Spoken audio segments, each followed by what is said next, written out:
How do you talk to your house cleaner so you get the cleaning you're paying for? That is a great question. I'm Angela Brown, and this is Ask a House Cleaner. This is a show where you get to ask a house cleaning question, and I get to help you find an answer. Now, over the weekend, my husband and I went on a really hot date to a restaurant that we love.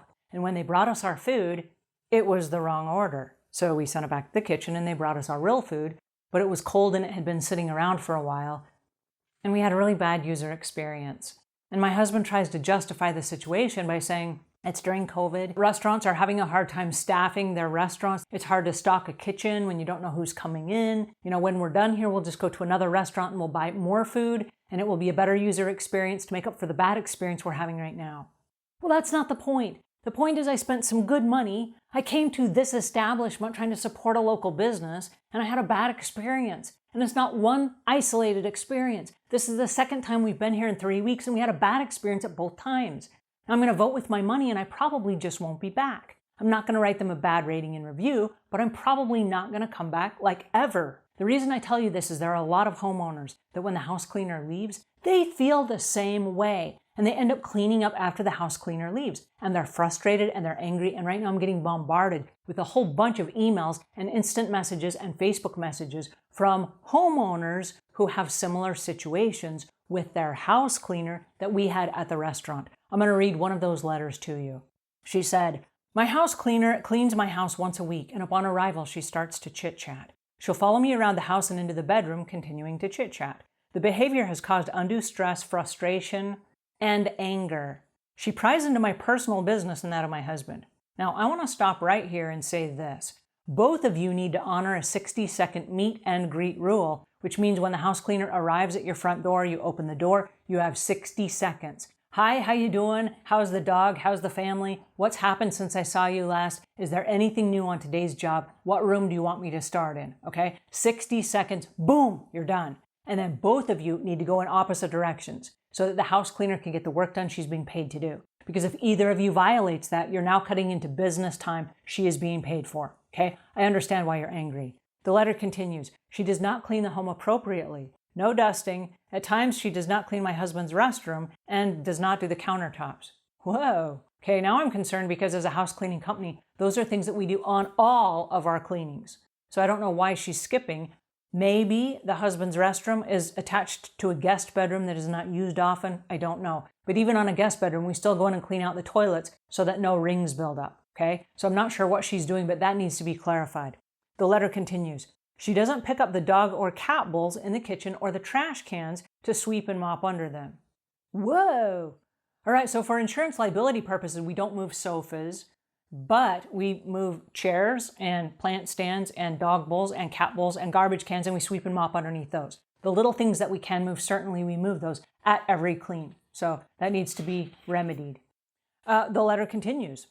When vacuuming carpet, she doesn't thoroughly vacuum the living room, dining room, hallway, or bedrooms. And I say, what? What's going on with the vacuum, right? Is the canister stuffed? Is the bag stuffed? Like, how is this happening?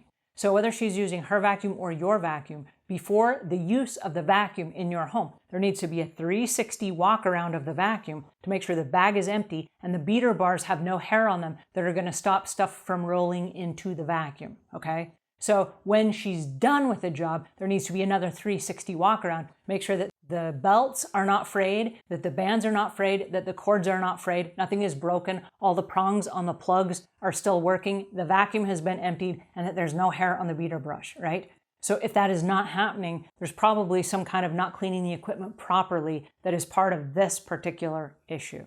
The letter continues. After the house cleaner leaves my home, I clean and sweep and mop the floors and do other household duties that have not been completed because of her chit-chat and wasting time. All right, so this is like us going to the restaurant, and then when we're done, we got to go to another restaurant to try to make up for the bad experience, right? We've already paid the money once. We already hoped for the great experience once. And so what happens next is, although we go to another restaurant, even if we have a good experience there, we went in upset and unhappy because of what we just came from, right? So now the homeowner is experiencing this exact same sentiment when they're left after they've paid the money, the house cleaner's gone, and now they got to sweep and mop and dust and clean the husband's bathroom, pick up the dog and cat bowls. Like, why did you hire a house cleaner, right? She's not doing the job. The letter continues. I've discussed the house cleaner's behavior with my husband, and he becomes defensive and is in denial, and this is causing turmoil between my husband and myself. All right, so on behalf of your husband, I want to say he's probably at wit's end, and he doesn't know what to do next. He hired a house cleaner to help you out, and now he doesn't know what to do next. And so I'm going to say that it's probably not that he's trying to just keep the house cleaner, but he probably doesn't know where to find another house cleaner. He probably doesn't know what exactly is wrong. And so he's probably just trying to do right by you by hiring some help. So I'm going to give your husband a free pass on this one and say that this is a house cleaner issue, probably not your husband's issue. I've advised him that it's not my responsibility to clean the home, and when we're compensating her for hourly wages, she is scheduled for 4 hours weekly. I want to stop right here because if she's scheduled to work 4 hours and she's chit-chatting a lot and wasting time and not doing the work, it sounds to me like she's just running the clock. She's staying there for 4 hours to be paid. So what I would recommend in this situation is that you pay by the job, not the hour. You can pay her the exact same amount of money and she can do it in a faster amount of time. It will require no talking and actually doing the work. And then you inspect the work before she leaves and then you give her the money. Because right now it's not working the way that it is with her working for 4 hours and not doing any of the tasks. Going back to the refrigerator thing, if she's working for 4 hours, cleaning the refrigerator was probably built into those 4 hours that at some point she would be cleaning out the fridge, okay? So I'm going to change what I said earlier based on her being there for 4 hours. That probably is included. So now, what is she doing, right? The letter continues. I have severe back injury with multiple surgeries and I live in chronic pain.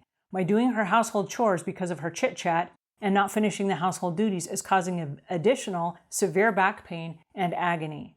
All right, this, knowing that you've had surgeries and that you cannot do the house cleaning yourself, and the reason why you hired a house cleaner, and the house cleaner is not doing the duties she's been paid for, suggests to me it's time to look for a new house cleaner. So up until this exact moment, I was willing to give her more chances. I don't want to give her any more chances now. Reeling her back in might be a situation too far gone, okay? So at this point, I might let her go and then try to hire someone new. The letter continues. I lack assertive skills, and I'm positive the housekeeper is aware of my lack of confronting her about her unfinished housekeeping duties. The housekeeper is extremely manipulating with her poor boundaries. All right, unless a conversation has been had, we can't assume anything. The house cleaner may be completely unaware of what she's doing. And so I don't want to say that she knows she's manipulating you. She probably does this to everyone. And she probably thinks in the back of her mind somewhere that she's doing this to you. Here's a woman who's has had lots of surgeries. She's probably house-ridden. She probably needs some company, right? She's probably given herself a free pass thinking she's doing you a favor. But the truth is neither of you are paying for therapy in this session. And so there's no therapy being had. There should be no talking, only cleaning, because only cleaning is being paid for, right? So I'm not knocking you, but what I'm saying is she may not have any idea what she's doing. All right, the letter continues. She also takes my cleaning supplies without authorization, and then she advises me she has difficulty with her memory. Ah, that's theft, okay? So starting today, when the house cleaner comes, they need to bring their own supplies, and then when they leave, take their own supplies. Anything beyond that is theft. And we need to make sure she's bonded and insured. And if there is theft, and we know that you have home security cameras, so if there's theft, then you go ahead and you file a report and you process it that way, right? But there should be no taking your stuff, even if she has a bad memory. Okay, that's not cool. All right, the letter continues. I don't have a list of cleaning responsibilities. My husband hired her before I married and moved into our home. Whoa. All right, so right there is the huge discrepancy in all of this. The boundaries have not been clarified, the expectations have not been clarified, and neither of you know what's supposed to be done on the job that she's being paid for. She thinks she's supposed to stick around for 4 hours and do who knows what. Now, one of the two of you needs a checklist. So what I would recommend doing at this particular moment in time, knowing what we know now from this letter, I would go to your husband and say, thank you so much for hiring me a house cleaner. I really appreciate your effort. It was awesome. Now, I want to take the same amount of money we've been paying this girl, and I want to hire a new girl. And then when the new girl or the new guy comes in, there need to be new boundaries. Now, you say you lack assertiveness. Here's the thing. It's like us sitting there at the restaurant. I had to make a decision. Do I want to go back to the manager and say, whoa, this is not good enough. I want the right food the first time. Or do I say, I have one meal and my time is limited. I would rather spend my time and money spending it in front of my husband, eating this crappy food for a minute, and then we'll go to another restaurant and hope for a better chance? Or are we going to fight this battle? We decided to move on and not fight that battle because I got way more important things to do, right? I'm just not going back to that restaurant probably ever again. Now, with this particular situation, you will be having a house cleaner in your home probably every week for the rest of your life. So this is a battle you want to fight. And by that I mean when you have somebody new come in, set the ground rules, set the boundaries. Make sure that they are bonded and insured. Make sure that they do a 360 walk around of the vacuum, whether it's theirs or yours. Make sure they bring their own cleaning supplies. Make sure when they leave, they only take their cleaning supplies. And make sure when they arrive, there's a 60-second meet and greet where you both say, hi, how you doing? And then you go your separate ways, right? When they leave, there's a 60-second, bye, here's your money, right? It's only 60 seconds. We've got 2 minutes out of our life that we're going to interact with that house cleaner. The rest of the time, they should not be seeing you at all. You're not in the same room while they're cleaning. They should not be following you around, and they should not be asking about your personal business. All right. I'm really sorry that you're going through this, and I love the fact that you took the time to write me this letter because you are not alone. There are a whole lot of house cleaners that don't know this about the homeowners that have hired them. And there are a whole bunch of homeowners that are just pulling their hair out going, oh, what do I do now, right? Frustrated to max. All right, so I hope this helps. If it does, give us a thumbs up. If you got questions or comments, those go in the notes below. Until we meet again, leave the world a cleaner place than when you found it.